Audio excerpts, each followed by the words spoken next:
Hello, folks, and welcome to another edition of the Dr. Mark Foster Show. Today is early in the morning on Saturday, February 1st of 2014. Today I wanted to present a follow-up on the presentation that I made on the last show concerning that experience I had with the contact emancipation and my meeting with that angelic being. At least I think that's what happened. I've been thinking about it some more, and I have a few more thoughts about it. First thing I wanted to do is to present my own suggestions for how one might do this on one's own. Originally, I had a regression by a professional hypnotist here in the Kansas City area. Regrettably, I think in retrospect, that hypnotist asked me very leading questions. For example, she believed very strongly in reincarnation, and even though I told her before the hypnotic session began that I did not, she seemed to cling to that idea, and she insisted on trying to bring me back to my supposed past lives. She also held to a lot of very strong New Agey type beliefs, and my impression was that she was trying to impose those beliefs on my own experience rather than trying to get me to get into a proper framework where I would speak from my own heart. She was enforcing her own wishes on me. That, as I now understand, is not at all uncommon in this area, which is one reason many people advise against going to hypnotists, and especially against going to hypnotists who specialize in contact experiences because of that problem of self-fulfilling prophecy or expectation effects, expecting that the client will share the belief system of the hypnotist, and in effect the hypnotist is trying to play out her or his own belief system to say, in effect, aha, that shows that what I believe is true. Whenever one is dealing with strong belief systems, that is always a problem, that one may end up viewing the world solely through that lens and be incapable of looking at other people and their own ways of viewing things. And I think that is what this individual did to me. So I decided with this last experience that I had against going to a hypnotist. That is not to say that I won't at some time in the future, after I have had time to digest the experience more fully, process it. But I think that I need to do some more work on it myself before I subject myself to what somebody else might think. And next time I plan to be a lot more careful to find somebody with a good recommendation, a good reference, rather than just in effect pulling somebody's name out of the yellow pages, in a manner of speaking. Basically, I found the name of a hypnotist on a website, called her up. She said that she was not taking any new clients at that time. She referred me to somebody else, and that is the person I ended up seeing. Either way, I would have had no specific references or no specific recommendations for the quality of those individuals' hypnotic skills. So, as I said, this past time I opted, at least for now, against going to that type of practitioner. And I found that, surprisingly, in a very quick time, that I remembered a lot of the experience simply by laying on my back and asking myself some very pointed questions and pausing and kind of listening within, and the answers came back. As Abdu'l-Baha, the son of the prophet founder of the Bahá'í faith, was reported to have said, and as is recorded in the book Paris Talks, that when one meditates, one is speaking to one's own spirit. One asks one's spirit a question and the spirit answers back. So it is literally a kind of reflective process, as described by Abdu'l-Baha in that talk. And so that is a technique that I basically developed. I got myself into a very relaxed state using some aspects of my meditation system called heartfulness inquiry, and I will put a link to that page below this program. And I just asked questions, and as a result of asking those questions, I got the name of the individual, I think, who was responsible for it. As I recall, his name was Brennan, although that might be mistaken. I remembered that I was sitting across a table from him and having some type of conversation with him. I did not pursue that any further. I might at some point in the future.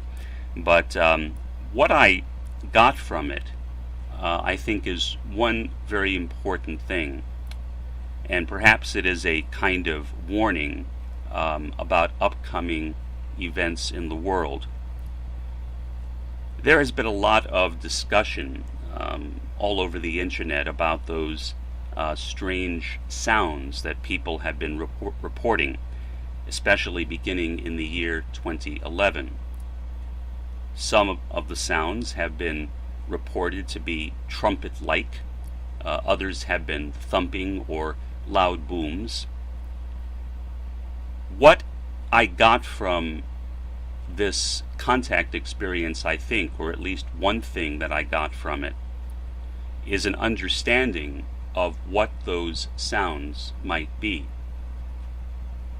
In terms of the loud booms, often accompanied by flashing lights, what I think happened, or is happening, is that the Earth and its geomagnetic force or field is shifting.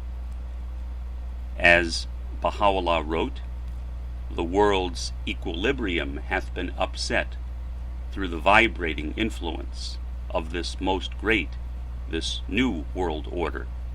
Mankind's ordered life hath been revolutionized through the agency of this unique, this wondrous system." In light of those words, my feeling is that that is what those booms are referring to, in effect. The shifting of the Earth's equilibrium, the unbalancing of the Earth, the changing of the world, the fact that we are not only going to be on a new Earth figuratively, but in a sense, literally as well, because of all of the Earth changes that are occurring right now. In terms of the trumpet-like sounds, my feeling has been that those sounds are a bit different. In the book of Revelation, and in other scriptures as well, there are references to angels blowing the shofar, the horn, or the trumpet sound. I think that, in effect, that is what these beings are doing. At around the same time as I had this contact experience, a realization occurred to me that rather than referring to these beings as transterrestrials or extraterrestrials, that a more appropriate term might be intermediate angel. that is what they are. The Bahá'í concept of the Supreme Concourse, which is similar, I think, to the divine council reported in the Hebrew scriptures, and similar to some usages of the Hebrew Aramaic word Elohim, which can be translated either as gods or as God, refers, I think, to the same body, God and his angelic hosts, God, his prophets, and his angels. That, I think, is the Supreme Concourse.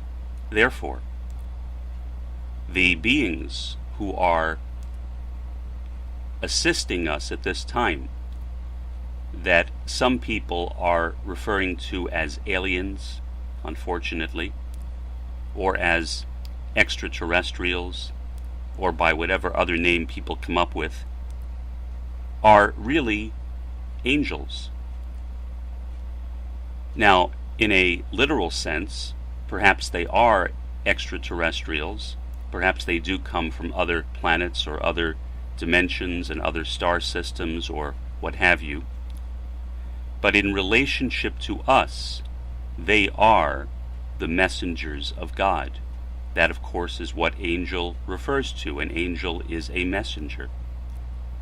So for us, these intermediate angels, these beings from other planets, have been sent here, I think, historically, to assist us and to guide us as the servants of the prophets of God.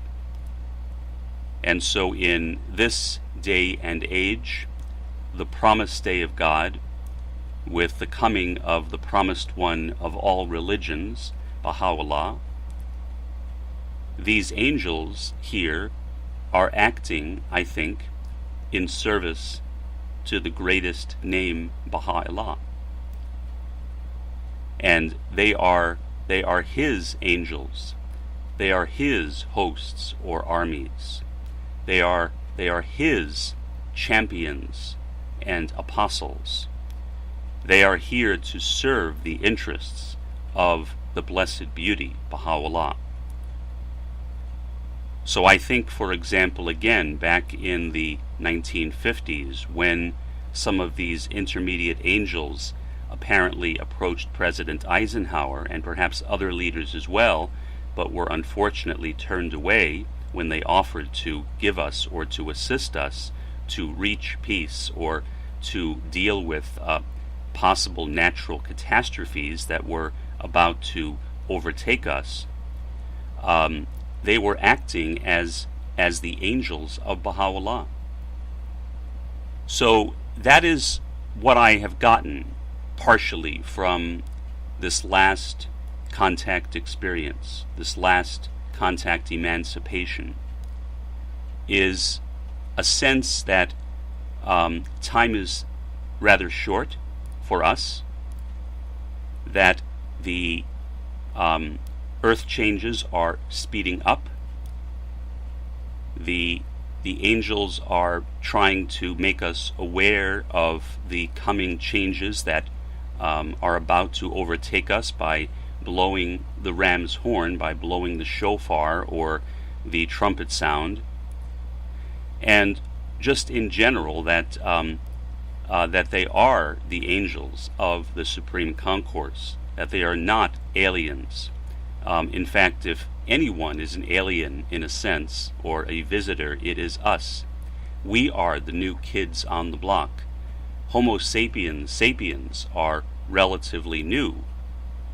I would suspect that many of these beings have been around us and around this planet for a lot longer than our particular subspecies has been here. In any event, those are my thoughts. Hopefully some of you will resonate with them. Again, please don't take anything that I say with any degree of authority. I don't. They are simply my own reflections at this time. I am fully aware that much of what I say might be total nonsense or wrong, and perhaps in the future I might develop new understandings of the same things I am talking about, but hopefully it will be of assistance to you as well.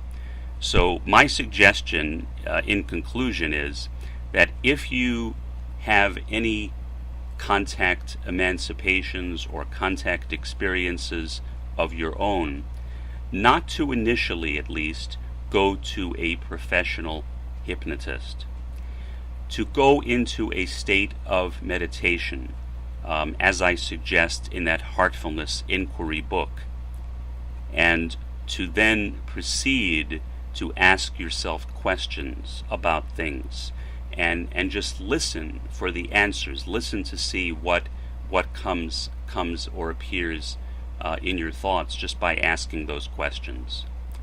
Until next time, this is Dr. Mark A. Foster. Have a good one.